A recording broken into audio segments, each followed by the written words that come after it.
What up, word? Is your boy Sporty Black checking in. Welcome back to Dog Talk Podcast, where we talk exclusively Georgia Bulldogs football. Now, a lot of people have been waiting on me, to talk about what the Bulldogs looking like this spring. They done knocked down like 8 or 9 practices. Today, they knocked out another scrimmage or whatever. And, I've been meaning to, post about them. But anyway, as y'all know, we got a boatload of talent. We got a lot of early entries. A lot of guys came in early, participating in the spring. And the spring is the best thing a freshman can do is enroll early in spring because you get acclimated with the team and you catch on to just, the playbook and things of this nature. And you kind of give yourself a head start over the other incoming freshmen that's going to come towards the fall, right? And so we're just gonna name some of the early enrollees that's kind of making a name for themselves so far. And the first name to mention is Nakobe Dean, inside linebacker. Man, he's flashed a lot of talent. He's made play after play, and he reminds a lot of people of Roquan Smith. He's really, really fast, man, and that's a good thing. Also Tyree Stevenson, the incoming 5-star recruit cornerback. He's turned a lot of heads, and he's really competing for one of those starting cornerback jobs. And speaking of the secondary, that's one of the deepest units, especially at cornerback, and it's something new to the Bulldogs because for a long time, defensive back, cornerback in particular, has been one of the position groups where Georgia has struggled a little bit at times in the past, but now with the loss of DeAndre Baker, that opens up another starting position, right? Now, off the rip, you go have Eric Stokes and Tyson Campbell, running with your ones. But like I said, you got Tyree Stevenson.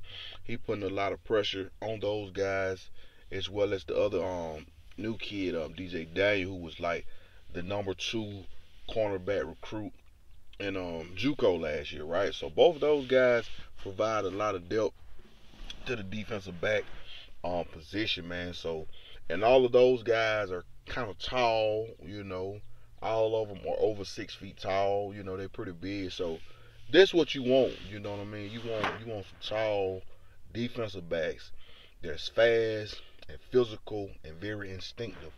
As far as on the back end with the safeties, J.R. Reed, him coming back was monumental for us because he provided great leadership amongst other things. You got Richard LeCount.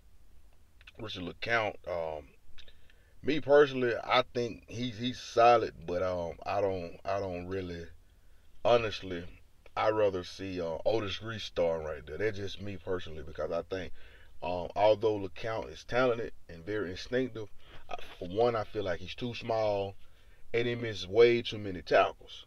So that's a position battle that we're gonna see play itself out through the fall. LeCount versus Otis Reese, right? And then we got a couple more incoming safety prospects that doing their thing. The deepest position group that we have is offensive linemen. I think Georgia has established itself as um, one of the best offensive lines in the whole entire country, man. Shout out to Sam Pittman for that. But we got Jamari Saylor. He redshirted last year. He played at Pace Academy with Andrew Thomas, and he's like one of the most improved offensive linemen according to Kirby Smart, and he's getting first team reps at right guard. You know what I mean? So he's in a position battle with Ben Cleveland as well as Cade May. But Ben Cleveland and Cade May, the beautiful thing about both of those guys is they're so versatile. They can play either guard or tackle. So the depth is there. The only person we really lost last year on the offensive lineman was the center Lamont Gilliard. You know, he was a senior, so he graduated or whatever. He looks to get drafted.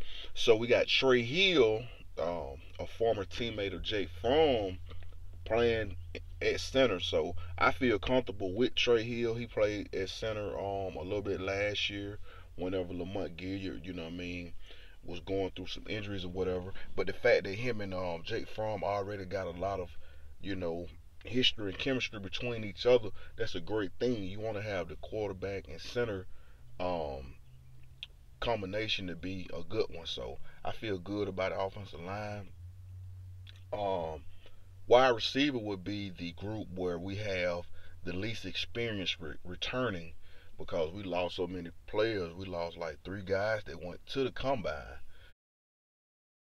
You know, Miko, Riley Ridley, and Terry Godwin. So we were replacing those guys with some talented young players, but they are unproven.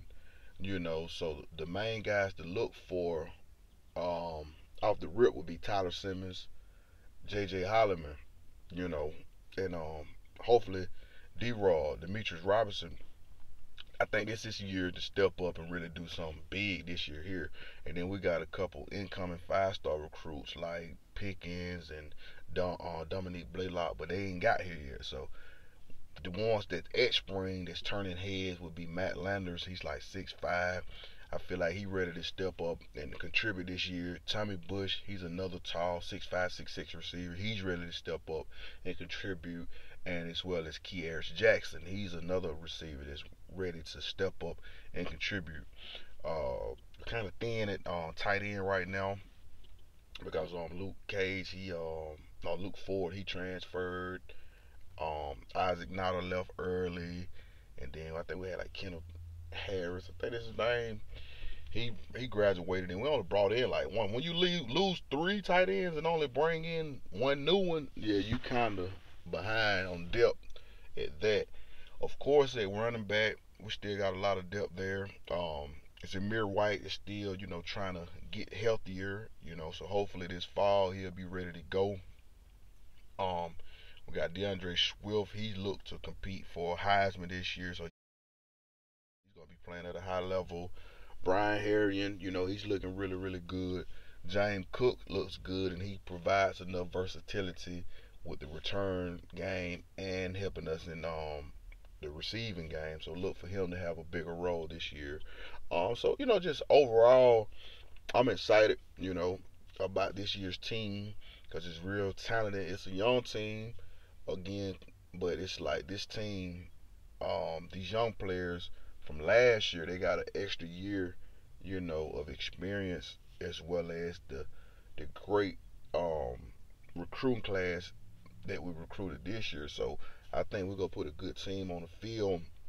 The only thing I'm having, you know, got me upset. I ain't gonna say upset, but just got me worried a little bit is the maturity level of a lot of these players because there's been a lot of off the field arrests this year. We got players fighting at the bars. We got players, you know what I'm saying, getting arrested for smoking weed. You know what I mean? Speaking of which, Brendan Cox and Robert Beal, you know, two good outside linebackers who we depending on to really make a large contribution this year. Both of those players um, were arrested for smoking weed, so they will be suspended for the first game. And this first game is going to be a SEC game. It's going to be against Vanderbilt, you know. So it ain't no cakewalk, you know. So we're going to miss those guys. So they just put more pressure on the younger players to kind of learn and catch on real fast, you know what I mean, and contribute. So look for some of the young players like Adam Anderson, you know what I mean, to really step up on that tip and fill that role. Channing Tindall is another name that comes to mind as far as the linebacker core. So you know, it's gonna be good and fun to watch. The spring game will be 420. You know what I mean? April the 20th, like 2 weekends from now. I think the game kick off like 2 o'clock. I want to say so. I'll definitely be in attendance. I encourage all the dog fans to pull up, you know, and come check out the team and support the team or whatever, man. But I'm Sporty Black. That's all I pretty much got for now. Um, but stay tuned for more and more, you know, about the Bulldogs. Okay, yeah. Before I leave, I can't leave without talking about the quarterbacks. Jake Fromm is QB1. Jake Fromm looking good. And I think this is the year that Jake Fromm, it kind of like a put up or shut up year. You know what I'm saying? Like last year, it was a lot of, you know, other things going on with the quarterback room, and the media was hyping up the quarterback beef or controversy, whatever you want to call it, when we had Justin Field on campus. But now he transferred out to Ohio State, so it's Jake Fromm's team without a shadow of a doubt. And then I'm comfortable with that because I think Jake Fromm knows the offense inside and out, and he can continue to get better. He got better from year 1 to year 2, so hopefully he get better from year 2 to year 3. Because honestly, I think this would be the year he declares early for the draft and lead. So behind him, we got Stetson Bennett, um, a guy that was with us for a couple of years. He transferred out last year when they played JUCO. We did pretty good, and he transferred back here once Fields transferred out. And then in essence, we got Dwan Mathis, you know, from Michigan. He had well, he was going to Ohio State initially, and then when Justin Fields decided to transfer, he came on to Georgia. So Stetson Bennett and Mathis, they are competing for their second string position behind Jake Fromm, right? And I think right now Stetson Bennett has, has a little bit of edge on him just due to the fact that Bennett is more familiar with the offense, being that he's been around the program for a couple years already. But Mathis is showing a lot of upside, and he's showing a lot of potential, because he's very, very athletic. But so I just feel good about the quarterback room. And I think the offensive coordinator, James Coley, he will open up the offense more. I think you'll see a more balanced attack, but with a little more passing. I think Coley will find ways to get all of our guys involved, such as guys like James Cook, and Keirs Jackson and DeAndre Swift. I think they will find ways to really, really get the ball in those guys' hands in space and let them create, because we got a lot of playmakers. It's all about just putting them in a position to make plays, and that was the one frustrating element from the previous coordinator, Jim Chaney. We didn't feel like he utilized all of his weapons to the full potential, right? But I think Coley is a more offensive minded coach. So I think we're gonna be okay, man. But like I said, I'm Sporty Black. That's all I got. I'll do a couple more of these videos before spring is over with. Just drop your comments below, and just feel free to comment on anything I've said or anything that you need to just say yourself. If you're new to the channel, make sure you hit that sub button, man. That's about all I got, man. Other than go Dogs.